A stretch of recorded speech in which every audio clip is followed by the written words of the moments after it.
Hello students, कैसे हैं आप सब। मैं बहुत बढ़िया हूं, उम्मीद करता हूं कि आप सब भी बहुत बढ़िया होंगे। तो बेटा आज हम नेक्स्ट यूनिट स्टार्ट करने जा रहे हैं क्लास 12th में। आपका मैग्नेटिज्म कंप्लीट करने के बाद आज हम अगला यूनिट स्टार्ट कर रहे हैं, that is electromagnetic induction and AC. Shortcut में बोलेंगे ईएमआई एंड एसी। आज इसका लेक्चर नंबर 1, जिसमें आज हम फंडामेंटल्स डिस्कस करेंगे। फंडामेंटल कंसेप्ट, ये इलेक्ट्रोमैग्नेटिक इंडक्शन क्या होती है, कितने तरीके हैं इलेक्ट्रोमैग्नेटिक इंडक्शन के, फिर कुछ फैराडे के लॉज डिस्कस करेंगे, फिर लेंज लॉ डिस्कस करेंगे, जिसके बेसिस पे हर साल क्वेश्चन आता ही आता है शॉर्ट आंसर में। ठीक है, सो आज का लेक्चर बेटा जी बहुत इंपॉर्टेंट है। अच्छे से देखिएगा एक एक चीज लास्ट तक। मैं 1 बाय 1 सारी चीजें आपको क्लियर करूंगा। स्टिल कोई डाउट्स रहते हैं तो आप पूछ सकते हैं मुझे। सबसे पहले बेटा इस लेक्चर को आगे बढ़ने से पहले मैं एक छोटी सी चीज आप लोगों से डिस्कस करूंगा जो कि कॉमन सेंस से भी आप लोगों को क्लियर है, दैट इज मैग्नेटिक फ्लक्स। हालांकि पिछले चैप्टर में हम ये डिस्कस कर चुके हैं। What is magnetic flux? भाई अगर इलेक्ट्रिक फ्लक्स पता है तो मैग्नेटिक फ्लक्स तो अपने आप पता चलेगा। एक चीज और याद रखिएगा, इस वीडियो के अंदर कुछ क्वेश्चंस पूछूंगा जिसके आंसर्स आपको मुझे व्हाट्सएप ग्रुप में देने हैं या फिर इसी में कमेंट सेक्शन में। ठीक है, तो ध्यान से देखिएगा एक एक पॉइंट इसका वीडियो का, तो वो क्वेश्चंस आपको आंसर कर रहे हैं। चलिए, मैग्नेटिक फ्लक्स, इलेक्ट्रिक फ्लक्स क्या होता है, किसका होता है, किसी एरिया का। वैसे मैग्नेटिक फ्लक्स किसका होगा, किसी एरिया का। इलेक्ट्रिक फ्लक्स को किससे डिनोट करते थे, फाई से।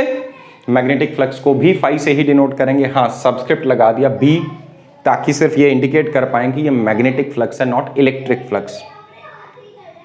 होता क्या है flux? Number of field lines crossing a given area. अगर number of electric field lines crossing a given area calculate करें, दैट इज इलेक्ट्रिक फ्लक्स। तो मैग्नेटिक फ्लक्स क्या होगा? Number of field lines crossing a given area. But कौन सी field lines? Number of magnetic field lines crossing a given area. Electric flux का formula था ई vector dot A vector. तो magnetic flux का क्या होना चाहिए? B vector dot A vector होगा कि नहीं, या फिर B into A into cos theta. Theta is the angle between area vector and magnetic field B. Area vector तो पता है, एरिया के नॉर्मल डायरेक्टेड होता है ये, तो नॉर्मल टू एरिया और बी के बीच का एंगल है थीटा। या फिर आप एरिया को छोटे छोटे एरियाज में डिवाइड कर दो, किसी एक छोटे से एरिया का मैग्नेटिक फ्लक्स निकालो, बी डॉट डी एरिया, बाद में उसको इंटीग्रेट कर दो। तो इस तरह से आप मैग्नेटिक फ्लक्स डिटरमिन कर सकते हैं। ये मैथमेटिकल फॉर्मूला है। रही बात यूनिट्स की, तो बेटा बिल्कुल सिंपल है। ऐसा यूनिट है इसकी 1 वेबर, ये भी हम बार बार डिस्कस कर चुके हैं। And 1 weber is equal to 1 tesla into metre square, क्योंकि बी की यूनिट टेस्ला है, एरिया की unit metre square. So weber को डिनोट करते हैं एब्रिविएटेड फॉर्म में कैपिटल डब्ल्यू बी, क्योंकि ये साइंटिस्ट के नाम पे बेस्ड है, इसलिए कैपिटल लेटर से स्टार्ट हो रहा है। So 1 weber is 1 tesla into metre square. और आपको याद होगा पिछले चैप्टर में हमने ये भी कहा था 1 tesla is equal to 1 weber per metre square, इसी फॉर्मूले के बेसिस पे। ठीक है, so SI unit is 1 weber is 1 tesla into metre square. ये भी आपको क्लियर हो गया। हाँ, सीजीएस यूनिट इसकी क्या है, that is maxwell. CGS unit is maxwell, denoted by capital M X. और वेबर और मैक्सवेल में रिलेशन क्या है? 1 weber is equal to 10 to the power 8 maxwell, right. हाँ जी, तो चलिए आगे बढ़ते हैं। अब इलेक्ट्रोमैग्नेटिक इंडक्शन क्या चीज है? इलेक्ट्रोमैग्नेटिक इंडक्शन, तो बेटा इससे पहले हमने सबसे पहले इलेक्ट्रोस्टैटिक्स पढ़ा, phenomena related two charges at rest, अगला चैप्टर पढ़ा। अगले यूनिट में करंट इलेक्ट्रिसिटी में हमने देखा चार्जेस मोशन में आ जाए तो उसको हम करंट कहते हैं। उसके अगले यूनिट में हमने पढ़ा, थर्ड यूनिट में, unit number 3, not chapter number 3, unit number 3 में हमने ये पढ़ा कि करंट के या मूविंग चार्जेस के मैग्नेटिक इफेक्ट्स होते हैं। मूविंग चार्जेस या करंट अपने आसपास एक मैग्नेटिक फील्ड क्रिएट करते हैं। ठीक है, सो मैग्नेटिक फील्ड का सोर्स क्या है? करंट। करंट की हेल्प से मैग्नेटिक फील्ड क्रिएट किया जा सकता है, लेकिन इस चैप्टर में हम पढ़ेंगे मैग्नेटिक फील्ड की हेल्प से करंट कैसे क्रिएट किया जाए। हमारे घरों में जितनी भी इलेक्ट्रिसिटी की सप्लाई है, ये सब इलेक्ट्रोमैग्नेटिक इंडक्शन से जनरेट हुई है। हाँ, सोलर सेल्स को छोड़ दें, फिर विंड मिल हो, हाइड्रो इलेक्ट्रिक पावर स्टेशन हो, न्यूक्लियर पावर स्टेशन हो, थर्मल पावर स्टेशन हो, हर जगह पे करंट जब जनरेट हो रहा है तो इलेक्ट्रोमैग्नेटिक इंडक्शन से जनरेट हो रहा है। वही फिनोमिना आज हम डिस्कस करने जा रहे हैं, बहुत इंपॉर्टेंट फिनोमिना है। इवन आपके कार्स में, आपके व्हीकल्स में बैटरी चार्ज करने के लिए जो करंट क्रिएट होता है वो कैसे क्रिएट होता है? इलेक्ट्रोमैग्नेटिक इंडक्शन से। ये सब चीजें हम इस चैप्टर में पढ़ेंगे वन बाय वन। फिलहाल मैं स्टार्ट करता हूं फंडामेंटल्स के साथ, बिल्कुल बेसिक्स के साथ। तो सबसे पहले हम यहां पे डिस्कस करने जा रहे हैं बेटा Faraday's experiment. Faraday's experiment. Faraday ने कुछ एक्सपेरिमेंट किए थे इलेक्ट्रोमैग्नेटिक इंडक्शन को लेकर। ये एक्सपेरिमेंट क्या थे? सबसे पहले फैराडे ने एक कॉइल ली, कॉइल ले लीजिए या सोलोनॉइड की फॉर्म में सोलोनॉइड ले लीजिए, solenoid itself is a coil. तो एक कॉइल ली इसने, इस तरह से ये कॉइल है, इसके दोनों एंड्स के अक्रॉस इसने एक गैल्वेनोमीटर कनेक्ट किया। आप जानते हैं गैल्वेनोमीटर की नीडल सेंटर में रेस्ट करती है, इसके स्केल पे 0 सेंटर पे रहता है, ठीक है। तो इस तरह से एक गैल्वेनोमीटर लिया इसने, कॉइल के अक्रॉस गैल्वेनोमीटर कनेक्ट किया। गैल्वेनोमीटर कनेक्ट करने के बाद एक बार मैग्नेट लिया। सपोज ये बार मैग्नेट है, इसका नॉर्थ पोल इस डायरेक्शन में रखा कॉइल की तरफ, और इसका नॉर्थ पोल इधर रखते हुए ये मैग्नेट को लेके कॉइल की तरफ बढ़े। तो क्या देखा, जब मैग्नेट कॉइल की तरफ जा रहा था तो गैल्वेनोमीटर ने, जब इस डायरेक्शन में हम मैग्नेट को लेकर आए तो गैल्वेनोमीटर ने एक डिफ्लेक्शन दी। पहले ये यहां पे थी नीडल, यहां से ये टुवर्ड्स राइट डिफ्लेक्ट हो गई। अब गैल्वेनोमीटर की नीडल डिफ्लेक्ट होने का मतलब ये है कि इसमें से करंट फ्लो कर रहा है, इस कॉइल में करंट जनरेट हुआ है, यस नो? या ऐसा कहिए कॉइल के दोनों एंड्स के क्रॉस एक ईएमएफ, इलेक्ट्रोमोटिव फोर्स जनरेट हुई। बिकॉज करंट इलेक्ट्रिसिटी में आपने पढ़ा है, करंट तभी फ्लो करता है जब पोटेंशियल डिफरेंस हो या ईएमएफ हो। तो इस मूविंग मैग्नेट ने, जब इस मैग्नेट और कॉइल के बीच में मोशन था, रिलेटिव मोशन था, कॉइल रेस्ट पे थी, सो पहला केस लिया हमने, इसमें कॉइल एट रेस्ट है, कॉइल एट रेस्ट और मैग्नेट इज मूविंग। मैग्नेट को मूव करते हुए हम यहां लेकर गए तो हमने देखा गैल्वेनोमीटर में डिफ्लेक्शन आई, मतलब करंट फ्लो किया। जब तक मैग्नेट मूव कर रहा, जब मैग्नेट पास जाके खड़ा कर दिया तब कोई डिफ्लेक्शन नहीं। और हमने ये भी देखा, ज्यादा पहले एक बार धीरे धीरे लेकर गए, अगली बार ज्यादा स्पीड में लेकर गए। जब ज्यादा स्पीड में लेकर गए तो डिफ्लेक्शन और ज्यादा आई, मतलब ज्यादा करंट फ्लो किया। जितनी ज्यादा स्पीड से मैग्नेट को मूव किया उतना ज्यादा करंट पैदा हुआ इस कॉइल में, ठीक है। पहली स्टेज पे ये एक्सपेरिमेंट किया गया। दूसरी बार ये देखा, इसी बार मैग्नेट को पास लेने की बजाय उससे दूर लेकर आए। पहले मैग्नेट को यहां लेके जा रहे थे, अब मैग्नेट को ऐसे ही इसी एंड को यहां रखते हुए वापस लेकर आए। जब वापस लेकर आए तो हमने देखा अब गैल्वेनोमीटर में फिर से डिफ्लेक्शन आ रही है, बट अब की बार डिफ्लेक्शन ऑपोजिट। अगर पहले टुवर्ड्स राइट आई, अब टुवर्ड्स लेफ्ट आ रही है। मतलब करंट पैदा कराने वाली चेंज क्या थी? मैग्नेट का मोशन। ज्यादा मोशन तो ज्यादा करंट, ज्यादा डिफ्लेक्शन, ठीक है। और मोशन ऑपोजिट कर दिया, पहले मैग्नेट यहां लाए, अब मैग्नेट वापस लेकर आए तो हमने देखा करंट की डायरेक्शन भी रिवर्स होगी। पहले इसकी डिफ्लेक्शन टुवर्ड्स राइट जा रही थी, अब डिफ्लेक्शन टुवर्ड्स लेफ्ट आ रही है गैल्वेनोमीटर में। गैल्वेनोमीटर का 0 सेंटर पे होता है। ये सिर्फ करंट डिटेक्ट नहीं करता, करंट की डायरेक्शन भी हमें बताता है, ठीक है। समझ आई ये बात? कॉइल रेस्ट पे, मैग्नेट को मूव किया, north pole was pointing the coil, facing the coil, इसको कॉइल की तरफ मूव करते हुए लेके जा रहे थे। जब तक जा रहे थे, पास लाके खड़ा किया तो कोई डिफ्लेक्शन नहीं। जब तक जा रहे थे, जब तक मोशन में था मैग्नेट, इसमें डिफ्लेक्शन आ रही थी। मोशन बढ़ाने पे डिफ्लेक्शन ज्यादा हो गई, मोशन बढ़ाने पे करंट बढ़ गया, और मोशन की डायरेक्शन ऑपोजिट करने पे करंट की डायरेक्शन ऑपोजिट हो गई। जब तक मैग्नेट मोशन में है तब तक करंट इंड्यूस हो रहा है कॉइल में, ईएमएफ इंड्यूस हो रहा है। मोशन बढ़ाया तो करंट बढ़ गया, ईएमएफ बढ़ गया। मोशन रिवर्स किया तो करंट और ईएमएफ की डायरेक्शन भी रिवर्स हो गई। हाँ, करंट के लिए वर्ड डायरेक्शन यूज करेंगे, ईएमएफ के लिए पोलैरिटी यूज करेंगे, ठीक है। फिर हमने एक और केस लिया। अब हमने क्या किया, दूसरे केस में बार मैग्नेट को उल्टा किया। बार मैग्नेट का साउथ पोल यहां रखा और नॉर्थ यहां रखा। अब इसको इस डायरेक्शन में मूव किया, जब इसको कॉइल की तरफ लेकर गए तो हमने देखा डिफ्लेक्शन टुवर्ड्स लेफ्ट आ रही है। पहले जब नॉर्थ पोल लेके जा रहे थे तो डिफ्लेक्शन टुवर्ड्स राइट थी, अब साउथ पास लेके जा रहे हैं तो डिफ्लेक्शन टुवर्ड्स लेफ्ट है, और इसको जब वापस लेकर आओगे तो डिफ्लेक्शन टुवर्ड्स राइट होगी। मतलब पहले magnetic field lines north pole से बाहर जा रही थी, अब इधर साउथ है तो इसमें एंटर, मतलब फील्ड की डायरेक्शन रिवर्स कर दी। तो भी करंट की डायरेक्शन रिवर्स होगी, मोशन की डायरेक्शन रिवर्स की तो भी करंट की डायरेक्शन रिवर्स हुई। तो ये बात आपको समझ आई? क्लास 10th में भी कहीं ना कहीं ये पढ़ा होगा आपने। दूसरी बार सेम एक्सपेरिमेंट हमने फिर से रिपीट किया, लेकिन अब की बार हमने बार मैग्नेट को, ये साउथ पोल, ये नॉर्थ पोल, कोई एक पोल रखिए, इसको रेस्ट पे रखा, एट रेस्ट। अब इसको मूव नहीं किया। अब हमने क्या किया, अब हमने कॉइल को मूव किया। ये कॉइल थी,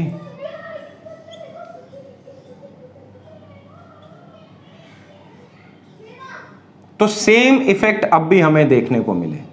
ये गैल्वेनोमीटर है, तो हमने क्या देखा कि जब हम गैल्वेनोमीटर को इस कॉइल को जब हम टुवर्ड्स लेफ्ट लेकर आए, इस कॉइल को मोशन हमने इधर को दिया, इसको रेस्ट पे रखा, इसको लाए, तो भी ये नीडल डिफ्लेक्ट कर रही थी टुवर्ड्स राइट, और जब इस कॉइल को दूर लेकर गए तो नीडल डिफ्लेक्ट कर रही थी टुवर्ड्स लेफ्ट। कॉइल को ज्यादा स्पीड से लाए तो डिफ्लेक्शन ज्यादा आई, कॉइल को कम स्पीड से लाए तो डिफ्लेक्शन कम आई। मतलब कोई फर्क नहीं पड़ता कि आप कॉइल को स्टेशनरी रख के मैग्नेट को मूव करें या मैग्नेट को स्टेशनरी रख के कॉइल को मूव करें, जब तक रिलेटिव मोशन था दोनों में, जब तक रिलेटिव मोशन, चाहे ये मूव करे, चाहे ये मूव करे, चाहे दोनों मूव करें, बट ऐसा ना हो कि दोनों सेम डायरेक्शन में सेम स्पीड से ट्रेवल कर रहे हो, फिर रिलेटिव मोशन जीरो हो गया, उस केस में कोई इंडक्शन नहीं हुई। ये भी करके देखा गया। तो इन दो एक्सपेरिमेंट्स के बाद, और अगेन अगर नॉर्थ की जगह यहां साउथ रखते तो जब कॉइल इधर आ रही थी फिर डिफ्लेक्शन टुवर्ड्स राइट ना होके लेफ्ट आ गई, और साउथ को दूर लेकर जाने पे भी डिफ्लेक्शन ऑपोजिट होगी। तो हमने अभी तक एक चीज ऑब्जर्व की इन दो एक्सपेरिमेंट से, कि जब तक कॉइल और मैग्नेट के बीच में रिलेटिव मोशन है, एक इलेक्ट्रोमैग्नेटिक इंडक्शन हो रही है, करंट जनरेट हो रहा है कॉइल में, एक ईएमएफ जनरेट हो रहा है। रिलेटिव मोशन बढ़ा देते हैं, चाहे मैग्नेट की स्पीड बढ़ा दें, चाहे कॉइल की स्पीड बढ़ा दें, रिलेटिव मोशन बढ़ाते ही करंट बढ़ जाता है, ईएमएफ बढ़ जाता है, जो ईएमएफ इंड्यूस हो रहा है, ठीक है। और रिलेटिव मोशन की डायरेक्शन रिवर्स करते ही, अगर पास आ रहे हैं तो करंट की डायरेक्शन लगा, अगर दोनों दूर जा रहे हैं या कोई एक दूर जा रहा है तो रिलेटिव जो करंट की डायरेक्शन है वो भी रिवर्स हो जाती है। तो अभी तक हमने क्या कंक्लूड किया, as long as there is a relative motion between a coil and a bar magnet, a current is induced in the coil या an EMF is induced across its ends which depend upon relative motion। ज्यादा relative motion तो ज्यादा EMF, ज्यादा current, कम तो कम। And on reversing the direction of relative motion, the direction of current also reverses, या polarity of EMF also reverses। ठीक है, अभी तक ये चीज देखी है, अभी तक। इसके बाद एक एक्सपेरिमेंट और किया गया। अब हमने क्या किया, अब हमने बार मैग्नेट नहीं लिया, अब हमने दो कॉइल्स ली। एक कॉइल ये है,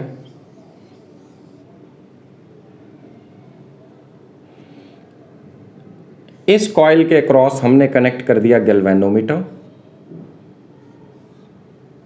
ये आ गया हमारा गैल्वेनोमीटर, और वैसे ही एक कॉइल यहां पर हमने और ली। इस कॉइल के अक्रॉस हमने कनेक्ट कर दी एक battery. And what did we observe, battery के सीरीज में यहां पर एक की लगाई हमने, की के। अब ध्यान से समझना, हमने क्या देखा, और इस एक्सपेरिमेंट को ज्यादा अच्छे से करने के लिए हम चाहें तो कॉमन कोर बीच में इंसर्ट कर सकते हैं, कॉमन सॉफ्ट आयरन का कोर, ताकि इससे निकलने वाली सारी मैग्नेटिक फील्ड लाइंस इसके अंदर से पास करती हुई जाए। इन सभी केसेस में जब यहां फेरोमैग्नेटिक कोर इंसर्ट करते हैं तो करंट बढ़ रहा था, क्योंकि अब ज्यादा फील्ड लाइंस उसमें से पास कर रही थी। ये हमने पिछले पार्ट में पढ़ा है। फेरोमैग्नेटिक मटेरियल में बड़ी स्ट्रॉन्ग मैग्नेटाइजेशन आती है, तो उसका अपना magnetic field due to magnetization बहुत हाई होता है। चलिए एनीवे, अब हमने दो कॉइल्स आमने सामने रखी, एक कॉइल के क्रॉस बैटरी कनेक्ट की, एक के क्रॉस गैल्वेनोमीटर। जैसे ही हमने की प्रेस की, as soon as the key was pressed, this galvanometer showed a momentary deflection. Momentary deflection आई, फिर वापस जीरो। की प्रेस्ड है, अब करंट फ्लो कर रहा है इसमें से, लेकिन अब कोई डिफ्लेक्शन नहीं। लेकिन जिस मोमेंट पे की प्रेस की थी आपने, जैसे ही की प्रेस की थी, उस मोमेंट पे एक थोड़ी सी डिफ्लेक्शन आई, मतलब मोमेंटरली करंट आया। फिर आपने की ओपन कर दी, करंट फ्लो करना बंद हो गया यहां से। जैसे ही स्विच ऑफ किया आपने, की ओपन की, ठीक उस मोमेंट पे भी एक momentary deflection I, but opposite direction में। जिस मोमेंट पे की ऑन कर रहे हैं या की ऑफ कर रहे हैं, एक मोमेंटरी डिफ्लेक्शन आ रही है यहां पे। तो अब हम ये भी नहीं कह सकते इलेक्ट्रोमैग्नेटिक इंडक्शन को कि भैया जब तक रिलेटिव मोशन है कॉइल और मैग्नेट के बीच में, यहां तो कॉइल और मैग्नेट की यहां तो बार मैग्नेट है ही नहीं, दो कॉइल्स हैं। और फिर एक एक्सपेरिमेंट और रिपीट किया गया। अब की बार क्या किया गया, इस की को परमानेंटली प्रेस करके रखा, इसमें करंट फ्लो कर रहा था। जैसे ही की ऑन की थी तब हल्की सी डिफ्लेक्शन आई थी, उसके बाद डिफ्लेक्शन जीरो हो गई। और हाँ, जब की ऑन की डिफ्लेक्शन टुवर्ड्स राइट है तो की ऑफ करने पे डिफ्लेक्शन टुवर्ड्स लेफ्ट भी थी। चेंज की डायरेक्शन रिवर्स होते ही करंट की डायरेक्शन रिवर्स हो रही है। अब इसको परमानेंटली हमने ऑन कर दिया, अब कोई डिफ्लेक्शन नहीं आ रही, अब जीरो डिफ्लेक्शन है। अब हमने इस मैग्नेट, इस कॉइल को पकड़ के कभी इधर लेकर गए, कभी इधर लेकर आए, फिर इसको रेस्ट पे रखा, फिर इसको पास या दूर लेकर आए, तो हमें सेम इफेक्ट देखने को मिले जो कि इन केसेस में मिल रहे थे। और वैसे भी current carrying solenoid is equivalent to bar magnet, तो ये बार मैग्नेट की तरह हो गया कि नहीं। इसमें से मैग्नेटिक फील्ड लाइंस आ रही होंगी, ये मैग्नेटिक फील्ड लाइंस इसको क्रॉस कर रही हैं, तो इसको दूर या पास लेके जाओगे तो सेम इफेक्ट जनरेट हुए जो कि बार मैग्नेट को पास या दूर लेके जाने पे हो रहे थे। एक डायरेक्शन में लेके जाने पे अगर डिफ्लेक्शन टुवर्ड्स राइट आ रही है तो दूसरी डायरेक्शन में लेके जाने पे डिफ्लेक्शन टुवर्ड्स लेफ्ट आ रही है। तो ये सारे एक्सपेरिमेंट कंप्लीट करने के बाद अब फाइनली हमने इलेक्ट्रोमैग्नेटिक इंडक्शन को डिफाइन किया। अब डिफाइन हम इस टर्म्स में नहीं करेंगे रिलेटिव मोशन, क्योंकि एक केस में हमने देखा रिलेटिव मोशन नहीं भी था, बस स्विच ऑन या ऑफ कर रहे थे तो भी इलेक्ट्रोमैग्नेटिक इंडक्शन हो रही थी।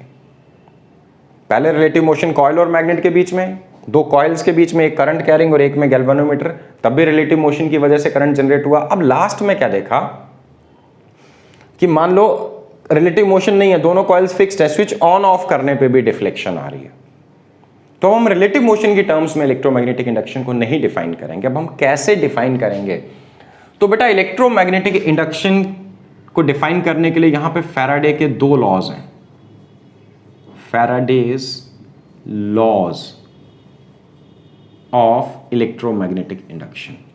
There are two laws. पहला लॉ फिनोमिना को डिफाइन करेगा और दूसरा लॉ मैथमेटिकल मेजरमेंट की बात करेगा, कितनी ज्यादा या कितनी कम इंडक्शन होगी। ठीक है, तो चलिए जरा लिखते हैं Faraday's laws of electromagnetic induction. सबसे पहले मैं बात करता हूं फर्स्ट लॉ की, law number 1, first law. So first law क्या कहता है, जरा लिखिए आप अपनी अपनी नोटबुक्स में। whenever magnetic flux associated with a coil या linked with a coil changes with time, लिखिए whenever magnetic flux linked with a coil changes with time, an EMF is induced across its ends. Whenever magnetic flux linked with a coil changes with time, an EMF is induced across its ends, which lasts as long, ये EMF कब तक रहेगा, which lasts as long as the change is there. तो जब जब किसी coil का magnetic flux बदलेगा, इस कॉइल के दोनों एंड्स के क्रॉस एक ईएमएफ जनरेट हो जाएगा, एक एंड हाई पोटेंशियल पे आ जाएगा, एक एंड लो पोटेंशियल पे आ जाएगा, और ये ईएमएफ तब तक रहेगा, it last as long as the change is there, जब तक फ्लक्स बदलता रहेगा। ये नहीं है कि फ्लक्स बहुत ज्यादा तो करंट ज्यादा या कम, नो, रेट ऑफ चेंज पे डिपेंड करेगा, चेंज हो रहा है कि नहीं हो रहा है फ्लक्स। ये देखो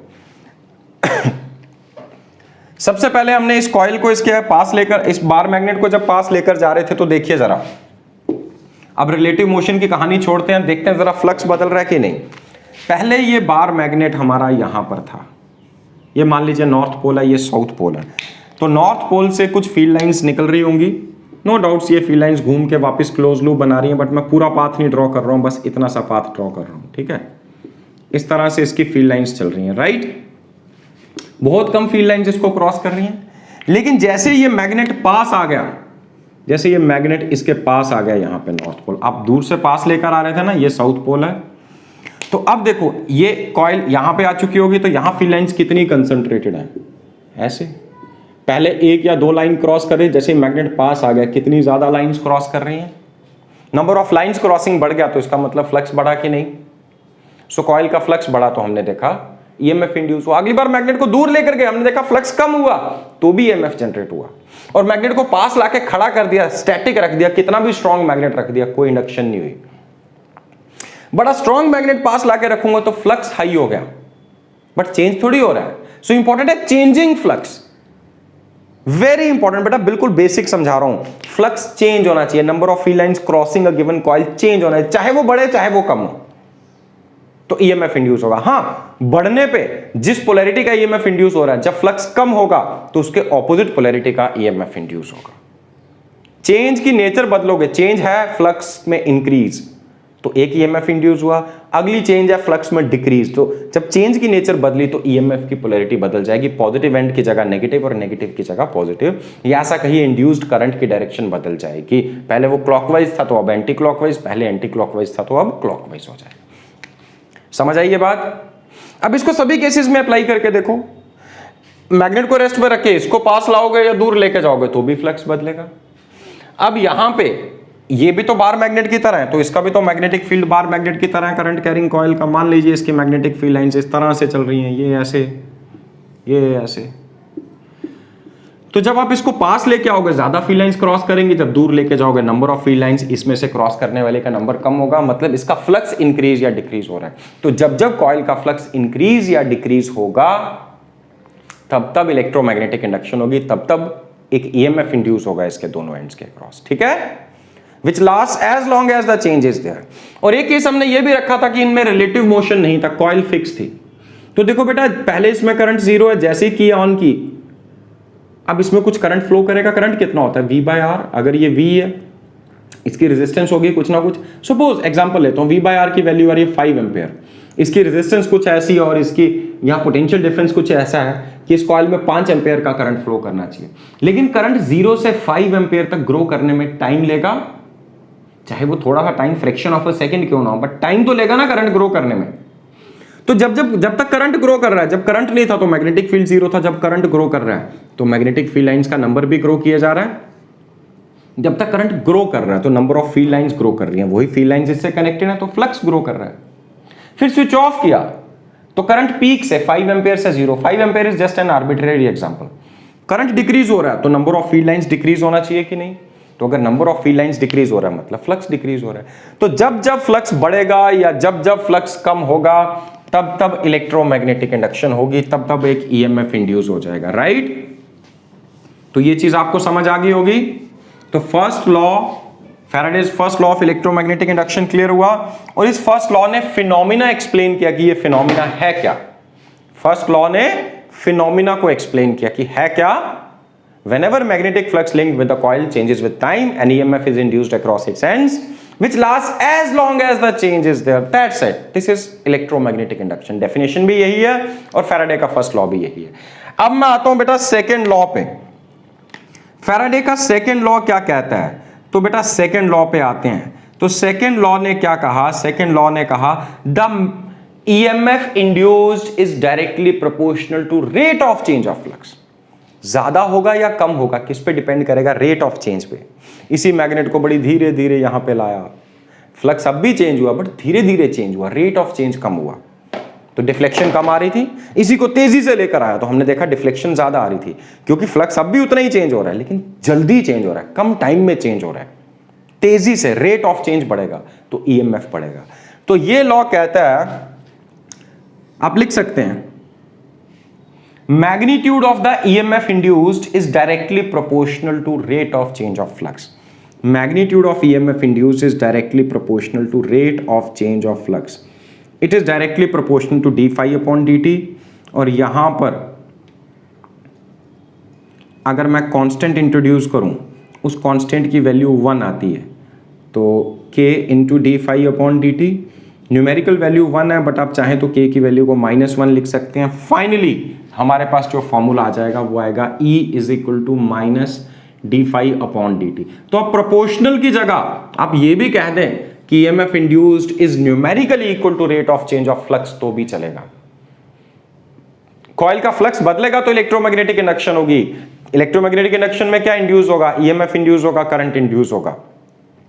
ज्यादा या कम किस पे डिपेंड करेगा? कितना रेट ऑफ चेंज है। रेट ऑफ चेंज बढ़ा दोगे तो EMF ज्यादा इंड्यूस होगा, रेट ऑफ चेंज कम कर दोगे तो EMF कम इंड्यूस होगा, ठीक है। So numerically equal to d phi upon D t is numerically equal to d phi upon D t, ये कहता है फैराडेज सेकेंड लॉ। लेकिन आप देख रहे हैं यहां इस फॉर्मूले में एक साइन नेगेटिव पे लगा हुआ है, आप चाहें तो यहां पे भी -t5/dt लगा के बाद में k की वैल्यू को 1 लिखते हैं या k की वैल्यू को -1 लिखिए। अब मैं नेगेटिव साइन की सिग्निफिकेंस, नेगेटिव साइन की significance of negative sign, significance of negative sign, इस नेगेटिव साइन की क्या सिग्निफिकेंस है? न्यूमेरिकली तो ये rate of change of flux है, ये बहुत इंपॉर्टेंट है, इसके बेसिस पे क्वेश्चन आएगा। Is explained bye Lenz law, is explained bye Lenz law. तो बेटा ये जो पहला चैप्टर, पहली क्लास है, इसमें जो जो चीजें डिस्कस कर रहा हूं, तो जब तक चैप्टर पढ़ेंगे ये बार बार आपके सामने आएगा, एक एक चीज अच्छे से क्लियर होनी चाहिए। Is explained bye Lenz law. क्या कहता है लेंज लॉ? तो लेंज लॉ ये कहता है बेटा, polarity of induced EMF, polarity of induced EMF, induced EMF, या तो आप ऐसा कहिए पोलैरिटी ऑफ इंड्यूस्ड ईएमएफ, और direction of induced current. Current के लिए डायरेक्शन और ईएमएफ के लिए पोलैरिटी, इंड्यूस्ड करंट, दोनों में से कुछ भी ले लीजिए। पोलैरिटी ऑफ इंड्यूस्ड ईएमएफ या direction of induced current is such that it always oppose, is such that it always oppose the change responsible for its production, it always oppose the change responsible for its production, the change responsible for its production। जिस change की वजह से EMF produce हुआ है या current produce हुआ है, current induce हुआ है, उसकी करंट की डायरेक्शन या ईएमएफ की पोलैरिटी हमेशा कुछ ऐसी होगी कि ये उस चेंज को अपोज करेगी। ये इस नेगेटिव साइन की सिग्निफिकेंस है, ठीक है। और लेंज लॉ के बेसिस पे हम पोलैरिटी प्रिडिक्ट कर सकते हैं, करंट की डायरेक्शन प्रिडिक्ट कर सकते हैं। आपकी एनसीईआरटी में क्वेश्चंस हैं और यही क्वेश्चंस आपने अच्छे से प्रैक्टिस करने हैं, इसके बेसिस पे आपको बोर्ड एग्जाम में क्वेश्चंस आएंगे ही आएंगे, ठीक है। तो पोलैरिटी ऑफ इंड्यूस्ड ईएमएफ या direction of induced current is always such that it oppose the change responsible for its production. ये है लेंज लॉ, इसलिए साइन नेगेटिव लगाया, उल्टा ईएमएफ आएगा जी। क्या मीनिंग हुआ अभी समझाता हूं। सपोज एक एग्जांपल लेते हैं, हमारे पास एक कॉइल है, कॉइल हो, सोलेनॉइड हो, कुछ भी ले लीजिए, ठीक है। अब यहां बेटा इन डायग्राम्स में एक चीज का ध्यान रखना, एनसीईआरटी के डायग्राम्स तो बहुत अच्छी हैं, बहुत सारी बुक्स में डायग्राम्स में गड़बड़ है, इसलिए कई क्वेश्चंस में आपको डाउट आएगा, आपका आंसर अलग होगा, बुक में अलग होगा, तो ये मेरे से वेरीफाई जरूर करा लेना। सपोज ये कॉइल है और ये इसका एक्सिस है, this is the axis of coil. देखिए एक्सिस एक एज को इंटरसेक्ट करता हुआ दिख रहा है, एक्सिस जिस एज को इंटरसेक्ट करता हुआ दिख रहा है मतलब वो एज इसके बैक साइड पे और ये एज सामने है। वरना कई बार कुछ स्टूडेंट्स इसको ऐसे इमेजिन करेंगे इस कॉइल को कि ये एज सामने है और ये एज पीछे है, और कुछ ऐसे इमेजिन कर लेंगे ये सामने और वो पीछे है, जब तक एक्सिस ड्रॉ नहीं किया जाएगा। ये सेंटर में आके एक्सिस गायब हो गया और फिर पीछे से आके यहां अपीयर हुआ, फॉर श्योर ये आर्म सामने है। जैसे मान लीजिए ये प्लेन ऑफ कॉइल है, आप अगर ओब्लिकली वहां से देख रहे हैं तो यहां से एक्सिस चलता हुआ दिख रहा है, तो ये पीछे वाले एज को आपको इंटरसेक्ट करता हुआ दिखेगा और यहां पे बीच में गायब और ये गैप दिखेगा। इस गैप के बाद ये एक्सिस पीछे से जब निकलेगा तो यहां से आपको अपीयर होगा। समझ आई ये बात? अगर यहीं पर ये एक्सिस मैं इस तरह से ड्रॉ कर दूं, यहां पे आके गायब हो गया और यहां से अपीयर हुआ, मतलब अब ये वाला एज पीछे नहीं है, ये वाला एज सामने है कॉइल का और ये वाला एज पीछे है। इस केस में कॉइल का राइट एज, राइट फेस आपको सामने से विजिबल है, ये वाला फेस। इस केस में लेफ्ट वाला फेस विजिबल है, तो कॉइल को विजुअलाइज करना बहुत इंपॉर्टेंट है। चलिए अब आगे बढ़ते हैं। अब यहां पर एक बार मैग्नेट लेकर मैं इसकी तरफ बढ़ रहा हूं। बेटा अब ये ध्यान से समझना, बहुत इंपॉर्टेंट पार्ट है। नॉर्थ पोल लेके पास आ रहा हूं, ठीक है। और दूसरे केस में हम ले लेंगे कि हम बार मैग्नेट का साउथ पोल लेकर पास जा रहे हैं। तो दोनों केसेस में इंड्यूस्ड करंट की डायरेक्शन क्या होनी चाहिए? लेंज लॉ कहता है कि इट विल अपोज। देखो अब ध्यान से समझना, चेंज क्या है? Moving the north pole closer to the coil, moving north pole closer, इसको अपोज करना है, तो नॉर्थ पोल को दूर भेजना है। दूर भेजने का मतलब रिपेल करना है। अब नॉर्थ पोल को कौन सा पोल रिपेल करेगा? नॉर्थ पोल रिपेल करेगा। अगर नॉर्थ पोल, तो नॉर्थ पोल कब आता है? एंड रूल कहता है जब करंट की डायरेक्शन एंटी क्लॉकवाइज होती है, तो कौन सा पोल इंड्यूस होता है? North pole. तो इसका मतलब इसमें करंट की डायरेक्शन कैसी आएगी? Anti clockwise. समझ आई ये बात? इसी केस में अगर आप इस बार मैग्नेट को दूर लेकर जा रहे होते हैं नॉर्थ पोल को, तो यहीं पे इस कॉइल के अंदर अब आप चेंज क्या ले रहे हैं, नॉर्थ को दूर लेके जा रहे हैं। अपोज करो, दूर लेके जाना, उसको अपोज करना मतलब पास खींचना। तो नॉर्थ पोल को पास खींचने वाला ईएमएफ इंड्यूस होगा, मतलब यहां पर साउथ पोल इंड्यूस होगा। और राइट साइड से देखने पे इस करंट की डायरेक्शन क्या दिखेगी आपको, क्लॉकवाइज। समझ आई ये बात आपको? नॉर्थ पास आ रहा है तो नॉर्थ इंड्यूस होगा, नॉर्थ दूर जा रहा है तो साउथ इंड्यूस होगा। चेंज को अपोज करना है, नॉर्थ पास आ रहा है तो पास आने वाली चेंज को अपोज करना मतलब रिपेल करना, तो नॉर्थ इंड्यूस होगा, नॉर्थ को नॉर्थ ही रिपेल करेगा। वैसे साउथ अगर पास लेकर आते तो इस एंड पे साउथ इंड्यूस होगा और इस एंड पे नॉर्थ इंड्यूस होगा। बट चूंकि आपकी बार ये लेफ्ट वाला एंड आपको विजिबल है, तो लेफ्ट एंड से देखने पे करंट की डायरेक्शन एंटी क्लॉकवाइज होगी। इसी कॉइल को राइट साइड से जब आप देखोगे तो इसमें करंट की डायरेक्शन आपको क्लॉकवाइज अपीयर होगी। नॉर्थ को दूर लेके जा रहा हूं तो यहां साउथ आ जाना चाहिए, तो यहां से देखने पे करंट की डायरेक्शन कैसी है, क्लॉकवाइज। वैसे इस साउथ को दूर लेके जाता तो यहां नॉर्थ इंड्यूस होता, फिर इस साइड नॉर्थ इंड्यूस होता और इस साइड साउथ इंड्यूस होता अगर आप इसको दूर लेकर जाते। तो फिर इस कॉइल के अंदर, जैसे कि फिलहाल मैंने एक्सिस ऐसे शो किया है, तो राइट साइड पे नॉर्थ, लेफ्ट साइड पे साउथ, तो लेफ्ट साइड पे साउथ है तो यहां करंट की डायरेक्शन क्या होनी चाहिए, क्लॉकवाइज। हो सकता है वीडियो रिपीट करना पड़े तो ये वाले पार्ट को रिपीट कर लेना बेटा, इसके आगे भी बहुत सारी एग्जांपल्स दूंगा। ये बात समझ आई? लेंस लॉ क्या कहता है, ऐसा ईएमएफ, ऐसा करंट इंड्यूस होगा चेंज को अपोज करने वाला। नॉर्थ पास आ रहा है तो नॉर्थ इंड्यूस हो रहा है उसके सामने, नॉर्थ दूर जा रहा है तो उसके सामने साउथ इंड्यूस हो रहा है। ये सिंपल लॉजिक। साउथ पास आ रहा है, साउथ पोल पास ला रहे हैं तो सामने वाले एंड पे साउथ इंड्यूस हो गया, साउथ को दूर लेके जा रहे हैं तो इस एंड पे नॉर्थ इंड्यूस हो गया। और जैसे ही पता चल गया साउथ या नॉर्थ इंड्यूस हो गया तो आप करंट की डायरेक्शन प्रिडिक्ट कर सकते हैं, क्योंकि एंड रूल कहता है नॉर्थ आने का मतलब करंट की डायरेक्शन एंटी क्लॉकवाइज और साउथ आने का मतलब करंट की डायरेक्शन कैसी होनी चाहिए, क्लॉकवाइज। ठीक है? अब बेटा ये वाला जो लॉजिक है, ये लॉजिक तो तभी एप्लीकेबल है जब एक मैग्नेट होगा। अगर मैग्नेट नहीं है, कोई और तरह की चेंजेस हैं, बहुत अलग अलग तरीके की चेंजेस आ सकती हैं, उसमें आप इसको अलग तरीके से देखेंगे। एक तरीका ये था, वही तरीका मैं इस कॉइल पे अप्लाई करके आपको दिखा रहा हूं। अब समझना कैसे। अब आपको ये नहीं देखना कि नॉर्थ आ रहा है कि साउथ आ रहा है, अब आपने बस कॉइल को देखना, कॉइल का फ्लक्स बढ़ रहा है कि कम हो रहा है। अब ये बहुत इंपॉर्टेंट है, ध्यान से देखना। नॉर्थ पोल से फील्ड लाइंस बाहर आ रही होंगी, यहां से एंटर करेंगी, यहां से बाहर आएंगी, यहां से फील्ड लाइंस इधर एंटर करेंगी, इधर से बाहर आ रही है, यहां से ये फील्ड लाइन इधर एंटर कर रही है, इधर से बाहर आ रही है। ऐसे एक फील्ड लाइन यहां होगी, ऐसे एक फील्ड लाइन यहां होगी, और ऐसे कुछ फील्ड लाइंस ऐसे भी जा रही हैं, ऐसे भी जा रही हैं। Yes sir no? तो कॉइल का आप ध्यान से समझना, सबसे अच्छा तरीका जो हर केस में एप्लीकेबल है वो क्या है, कॉइल का एक फेस सामने विजुअलाइज करो। कोई एक फेस को देख लो, ये वाला फेस आपको दिख रहा मान लो। अब आप देखो इसका फ्लक्स बढ़ रहा है कि कम हो रहा है। जैसे जैसे मैग्नेट पास लाओगे तो इसमें से पास करने वाली नंबर ऑफ फील्ड लाइंस बढ़ेंगी कि कम होगी, बढ़ेंगी। लेकिन इसके बेस पे प्रिडिक्ट मत करना कुछ भी, अभी ये पहला स्टेप है। पहले स्टेप में आपने देखना है, सबसे पहले ये देखो कि फील्ड लाइंस एंटर कर रही है कि इमर्ज कर रही है। तो जो फेस आप देख रहे हैं, इस फेस में फील्ड लाइंस एंटर कर रही हैं। नंबर 1 पहले क्या चेक करना है, ध्यान से सुनना बेटा, पहले क्या चेक करना है, फील्ड लाइंस एंटर कर रही हैं कि इमर्ज कर रही हैं। पता चला जी एंटर कर रही हैं। दूसरा स्टेप देखो, बढ़ रहा है नंबर की कम हो रहा है। जैसे जैसे मैग्नेट पास आएगा नंबर बढ़ रहा है, नंबर ऑफ लाइंस एंटरिंग बढ़ रहा है, number of lines entering this face बढ़ रहा है, इसको अपोज करो। कम करना है, कम करने के लिए क्या करना है, लाइंस बाहर निकालनी है। समझ आई? चेंज क्या ला रहे हैं, मैग्नेट का नॉर्थ पोल इसके सामने, तो नॉर्थ से फील्ड लाइंस आई, यहां एंटर की, नॉर्थ पोल पास आ रहा है तो number of field lines entering बढ़ रहा है, तो अपोज करो। कम करना है, कम करने के लिए फील्ड लाइंस बाहर निकालनी है। फील्ड लाइंस बाहर निकलने का मतलब यहां कौन सा पोल आना चाहिए, नॉर्थ पोल, और नॉर्थ आने का मतलब करंट एंटी क्लॉकवाइज। पहले भी तो हमने यही प्रिडिक्ट किया था, यहां कौन सा पोल आ रहा है, नॉर्थ। समझ आई ये बात?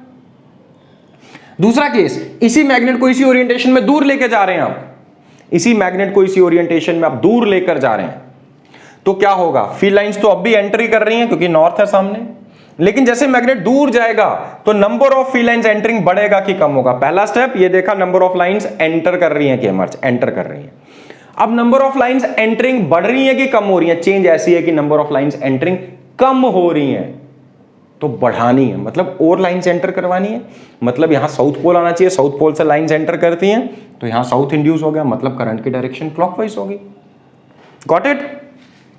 दूसरा केस, यहां पर अगर साउथ पोल है तो साउथ पोल में लाइंस एंटर करती हैं ऐसे ऐसे, ये लाइंस इधर से आ रही हैं, ठीक है, ये आगे लाइन और बहुत सारी लाइंस ऐसे हैं। अब जो भी फेस आप देख रहे हैं, अब के बार मुझे राइट साइड वाला फेस नहीं दिख रहा, लेफ्ट साइड वाला फेस दिख रहा है। आप किसी एक को इमेजिन कर लो, एक पे पता चल गया नॉर्थ आ गया तो पक्की बात है दूसरे पे तो साउथ आ ही रहा होगा। मैं यहां से देख रहा हूं, इधर से मैग्नेट इधर है, तो मुझे दिख रहा है कि यहां से लाइंस एंटर कर रही हैं क्योंकि सामने साउथ है, लेकिन ये साउथ को पास लेकर आ रहे हो तो नंबर ऑफ लाइन ज्यादा क्रॉस करेंगे, इसको मतलब नंबर ऑफ लाइंस एंटरिंग बढ़ रही हैं, तो कम करानी है, बाहर निकालनी है। बाहर निकालनी मतलब नॉर्थ, मतलब इस एंड पे नॉर्थ आना चाहिए, सामने वाले एंड पे साउथ। इस एंड पे देखूंगा तो एंटी क्लॉकवाइज करंट, उस एंड पे देखूंगा तो क्लॉकवाइज करंट। ठीक है बेटा। बेटा जो लोग रेगुलरिटी में ये वीडियोस देख रहे हैं, इंपॉर्टेंट ये रेगुलर होकर वीडियोस देखना, एक एक कंसेप्ट, अगले कंसेप्ट तभी समझ आएंगे, वरना बहुत सारी चीजें आपके बड़े कंसेप्ट लूज रहेंगे। तो ये चैप्टर बड़ा इंपॉर्टेंट है, ठीक है। तो इस तरह से आपने प्रिडिक्ट करना है कि कौन सी पोलैरिटी आएगी, किस तरह का करंट इंड्यूस होगा, क्लॉकवाइज या एंटी क्लॉकवाइज। चलिए कुछ और एग्जांपल्स लेते हैं।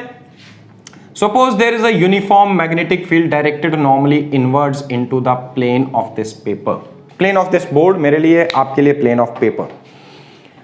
अब मैंने एक सर्कुलर कॉइल ली, इसको ड्रैग करता हुआ मैं इस फील्ड के अंदर लेकर आ गया स्पीड v के साथ। बताओ इसमें क्लॉकवाइज करंट इंड्यूस होगा कि एंटी क्लॉकवाइज?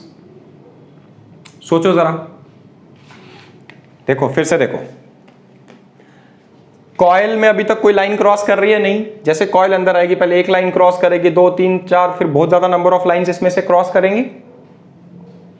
जैसे कॉइल बाहर से आप अंदर लेकर आ, सामने वाले फेस से लाइंस एंटर कर रही है, नंबर ऑफ लाइंस एंटरिंग बढ़ रहा है तो अपोज करो, लाइंस बाहर निकालनी है, कम करनी है ना, बाहर निकालनी है, मतलब यहां पे नॉर्थ इंड्यूस होना चाहिए, और नॉर्थ इंड्यूस होने का मतलब एंटी क्लॉकवाइज करंट इंड्यूस होगा, राइट। जब ये कॉइल पूरी तरह से यूनिफॉर्म फील्ड के अंदर एंटर कर गई, अब आप यहां मूव कर रहे हैं तो कोई करंट इंड्यूस नहीं होगा क्योंकि फील्ड यूनिफॉर्म है, एरिया कॉइल का फिक्स्ड है, थीटा फिक्स्ड है, तो फ्लक्स कांस्टेंट हो गया कि नहीं। जब तक यूनिफॉर्म फील्ड के अंदर घुमाओगे कोई इंडक्शन नहीं होगी। लेकिन अब आप जब इसको फील्ड रीजन से बाहर लेकर आ रहे हैं, फिर से करंट इंड्यूस होगा क्योंकि अब फिर से फ्लक्स चेंज होगा, पहले बढ़ रहा था अब कम हो रहा है। लाइंस तो एंटर कर रही हैं but number of lines entering कम हो रहा है, जैसे आप कॉइल को बाहर ड्रैग कर रहे हैं, नंबर ऑफ लाइंस एंटरिंग कम हो रहा है, तो अपोज करना है, बढ़ाना है। तो लाइंस और बढ़ाने का मतलब यहां साउथ इंड्यूस होगा, मतलब करंट क्लॉकवाइज। वैसे देखो कॉइल बाहर से अंदर आ रही है तो एंटी क्लॉकवाइज, अंदर से बाहर जा रही है तो क्लॉकवाइज। एक केस में प्रिडिक्ट कर चुके, दूसरे केस में अपने आप प्रिडिक्ट हो जाएगा। कैसा लो? तो बेटा क्लियर हुआ ये आपको?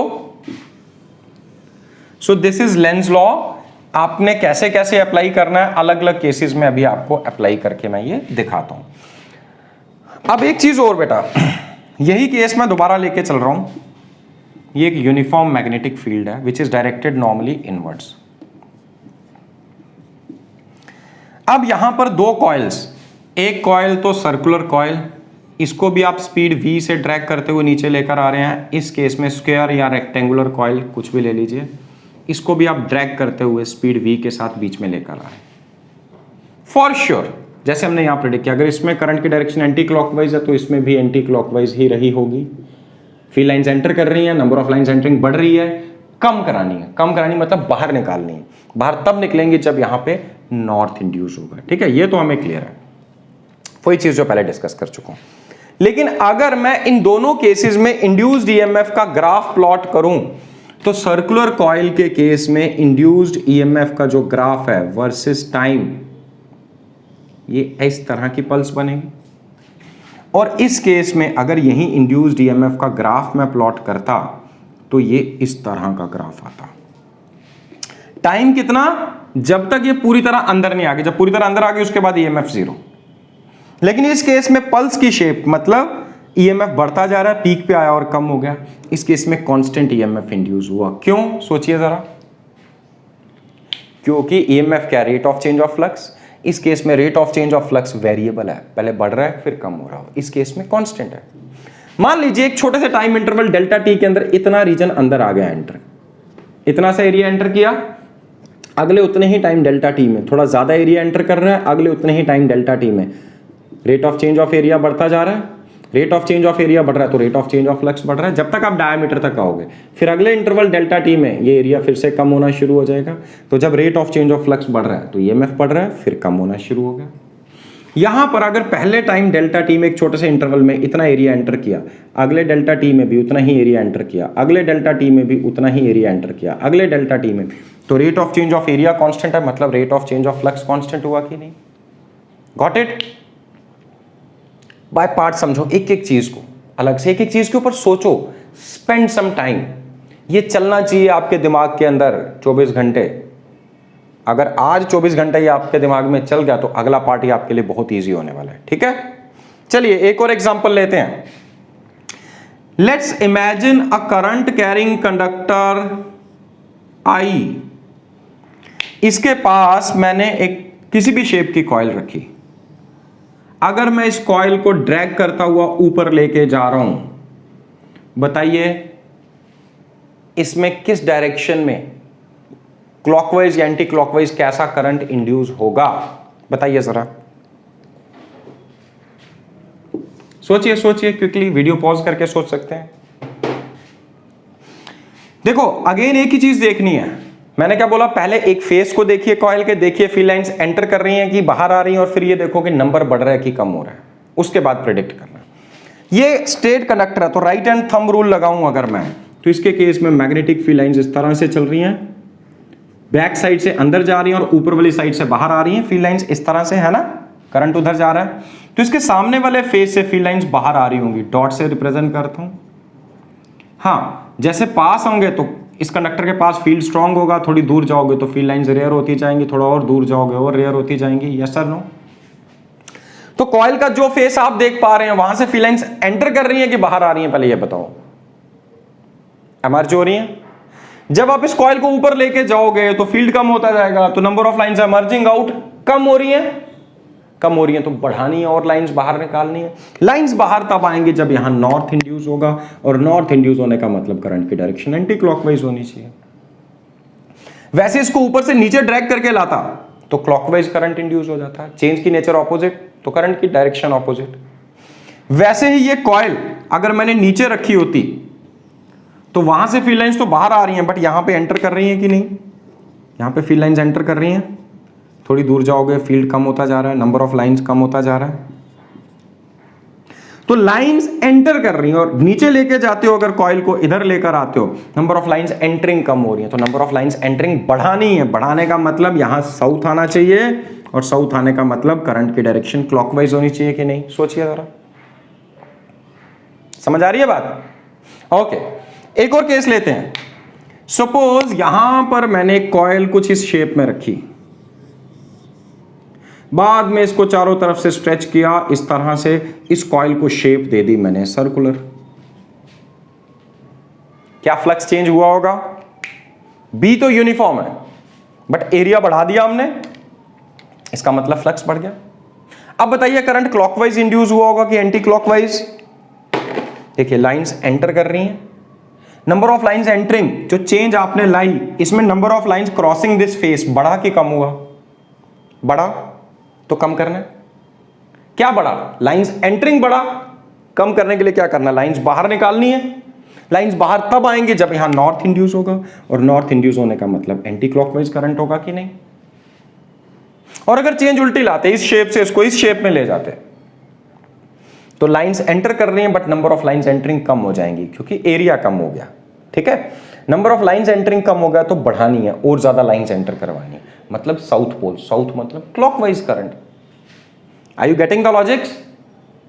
तो बेटा इस तरह के क्वेश्चंस आपके सामने आ सकते हैं।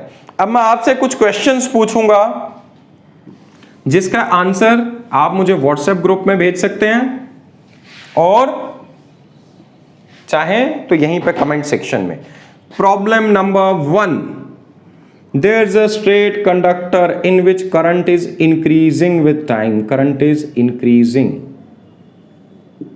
ठीक है, if current is increasing with time, यहां पर एक सर्कुलर लूप है। ये आपको बताना है लूप 1 में करंट की डायरेक्शन, इंड्यूस करंट की डायरेक्शन क्लॉकवाइज होगी कि anti clockwise, and similarly for loop 2, loop 1 और लूप 2 में करंट की डायरेक्शन क्लॉकवाइज होगी या एंटी क्लॉकवाइज होगी। ठीक है, सेकेंड क्वेश्चन,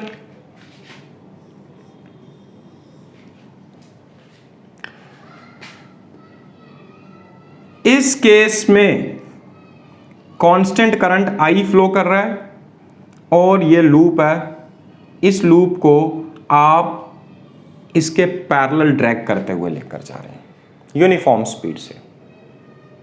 अब बताइए इसमें क्लॉकवाइज इंड्यूस होगा या एंटी क्लॉकवाइज। क्वेश्चन नंबर 3, इस कंडक्टर के पास मैंने एक लूप रखा, अब मैं इसको यहां ड्रैग करके लेके जा रहा हूं, तो बताइए करंट, इसमें एक काम करते हैं, करंट की डायरेक्शन रिवर्स करते हैं, इधर करंट इधर है। अब आप बताइए इसमें क्लॉकवाइज इंड्यूस होगा या एंटी क्लॉकवाइज इंड्यूस होगा। सेम लॉजिक, पहले देखना है लाइंस, कोई एक फेस देखना कॉइल का, लाइंस एंटर कर रही हैं कि इमर्ज कर रही हैं, ये चीज देखनी है। और ये देखने के बाद आप डिसाइड कर पाएंगे, अगर बढ़ रहा है नंबर ऑफ लाइंस, चाहे एंटरिंग चाहे इमर्जिंग, तो उल्टा कर दो। एंटरिंग बढ़ रहा है तो लाइंस बाहर निकाल दो, इमर्जिंग बढ़ रहा है तो लाइंस अंदर डाल दो। लाइंस एंटर कर रही हैं तो साउथ पोल, इमर्ज कर रही हैं तो नॉर्थ पोल, और साउथ मतलब क्लॉकवाइज, नॉर्थ मतलब एंटी क्लॉकवाइज। बस इस लॉजिक के बेसिस पे आपको सोचना है। और बेटा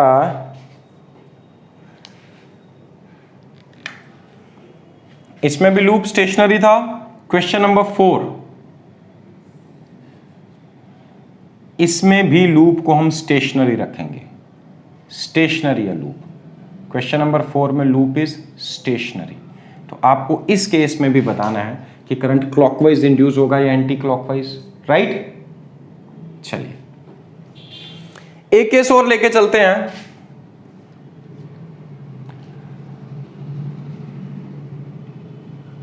क्वेश्चन नंबर 5,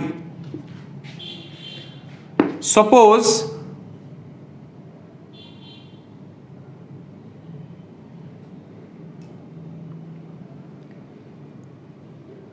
यहां पर एक बार मैग्नेट है, इसका नॉर्थ पोल मैंने यहां रखा है, ये साउथ पोल है। इसके सामने एक प्लेन कॉइल है।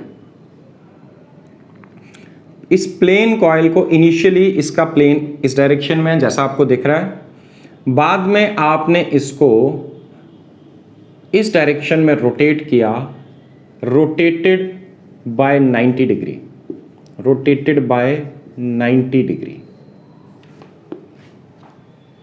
ये इसका फर्स्ट पार्ट है, रोटेटेड बाय 90 डिग्री। पहले तो आपको बताना करंट क्लॉकवाइज है कि एंटी क्लॉकवाइज। दूसरा सेकंड पार्ट में, इसी में second part, rotated bye 180 degree. पहले 90 पे रोटेट किया, ऐसे लाए, फिर इसको घुमा के वापस इस तरह से ले आए। तो इस केस में ईएमएफ वर्सेस टाइम भी ग्राफ आप प्लॉट करके दिखाएंगे मुझे इस केस में, ठीक है। तो ये हो गया। इसके बाद कुछ एक क्वेश्चंस और, फिर आज का लेक्चर यहीं कंक्लूड करता हूं। और इसके सिवाय जो रिफ्रेशर्स, जो बुक्स आपको दिखती हैं, उसमें लेंस लॉ के बेसिस पे जितने क्वेश्चंस आप देखते हैं अटेम्प्ट कीजिए, जो नहीं निकलते वो आप मुझे भेजिए, ठीक है। क्वेश्चन नंबर 5 हो चुका है। क्वेश्चन नंबर 6,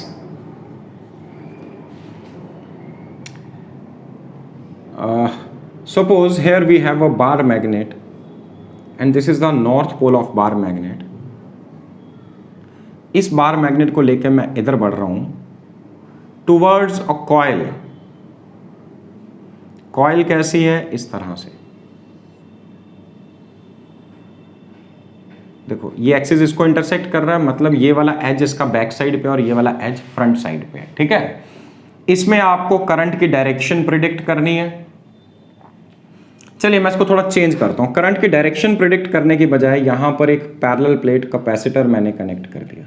ये कैपेसिटर की प्लेट A, ये कैपेसिटर की प्लेट B। आपको पोलैरिटी बतानी है, predict the polarity, predict the polarity. किस प्लेट पे पॉजिटिव चार्ज इंड्यूस होगा और किस प्लेट पे नेगेटिव चार्ज इंड्यूस होगा। हाँ, ये एज बैक साइड पे है, समझ आ गई बात। तो किस प्लेट पे पॉजिटिव चार्ज इंड्यूस होगा। तो ये क्वेश्चंस आज आपको लेंस लॉ के बेसिस पे अटेम्प्ट करके मुझे भेजने हैं। स्टिल कोई प्रॉब्लम रहती है तो हम डिस्कस करेंगे। और मैं एक ही चीज कहूंगा बेटा, जितने ज्यादा क्वेश्चन लेंस लॉ पे, जो बुक्स आपको दिखती हैं नेट से डाउनलोड करके, questions based on Lenz law जितने कर सकते हैं इतने कर लीजिए, आगे की जर्नी बहुत ईजी हो जाएगी आपके लिए। ठीक है, तो बेटा आज की क्लास में इतना ही, बाकी हम डिस्कस करेंगे नेक्स्ट क्लास में। Wish you all the best, God bless you all.